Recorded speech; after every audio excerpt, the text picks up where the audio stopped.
What's going on, guys? Welcome back to Whiskey Dixon. I'm Sugarbear. Mikey, And how you doing?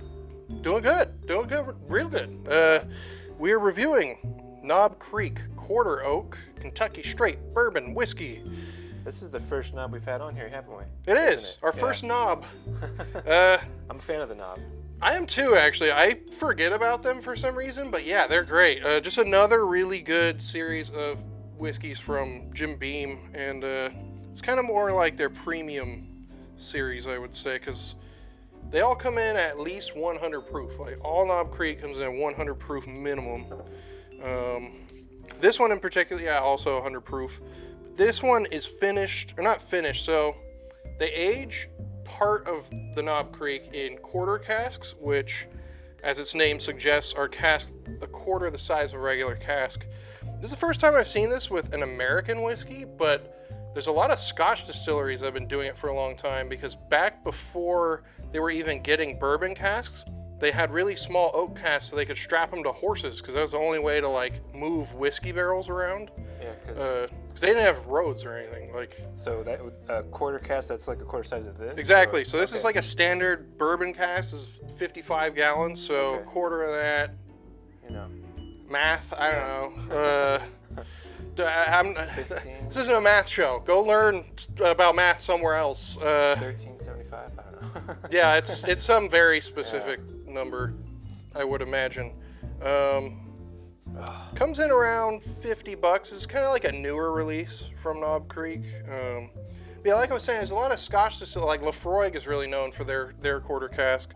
It's cool to see American distillery kind of bringing that in and using those methods. So I think it's 1350. See, that's why we got Mikey here. Oh, forgot to say the nose. It smells great. Smells like cinnamon rolls or like cinnamon toast crunch. Yeah. Smells like dessert. For being as strong as it is, it doesn't even smell like alcohol. It just smells like sweet, delicious cinnamon. Yeah. So nice. Yeah. So immediately just pleasant smelling. A lot more of the same on the palate too. Man, it's a little oaky, and it almost becomes really tannic and bitter. Goes away instantly. But right before that happens, it just turns to sweet cinnamon, deep, rich oak, really thick, really long finish. Yeah. Really stays with you. This is like today. It was a nice day, but it was really cold.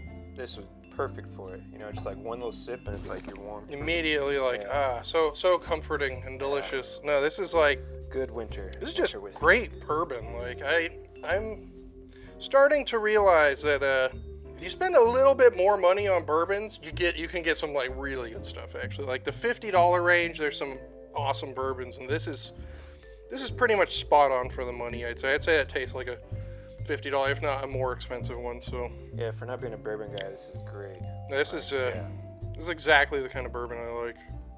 Not really spicy. I don't think there's a lot of like rye. I would have to guess it's mostly corn, but it's not overly sweet either. Like, it's pretty oaky. It's definitely got a good thick oaky, good mouthfeel. Some thick oaky knob. Yeah, exactly. Man, that is just awesome, actually. And Knob Creek is Jim Beam's attempt to sort of recreate like what bourbon was like before Prohibition. So we're talking like 1800s kind of recipes that they were using. And the name itself is the name of the creek that ran through Abraham Lincoln's like childhood home. Like their property was on Knob Creek, his log cabin he grew up in. Oh, okay. So that's where the name comes from. Even though it's not like, as far as I know, it's not actually made anywhere near Knob Creek. I'm not sure where Knob Creek is in Kentucky. I know they're out of Claremont, Kentucky. Maybe it's close to Knob Creek. I don't know. I've never been to Kentucky. Hoping to someday, I'm sure. Other than that, I mean, we've already gone over some of the Jim Beam history and a few other ones. We've definitely reviewed a lot of Jim Beam stuff, but that's because it's all really good, and especially for the price. I'd say they're as good as any distillery in America. Yeah, I don't know. I don't have a whole lot to say about this one other than it's damn good. I'd highly recommend this. Yeah, it's good.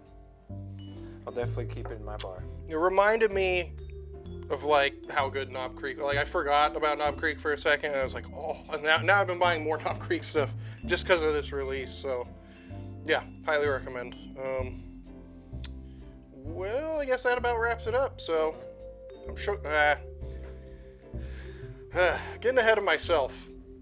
If you like this, smash that like button, give us a thumbs up, subscribe to the channel, let us, friends, tell your friends, tell your family, tell people you don't even know or like just randomly in the street. Just walk up to, hey, watch Whiskey Dixon reviews, and be like, okay, and they'll just keep walking by.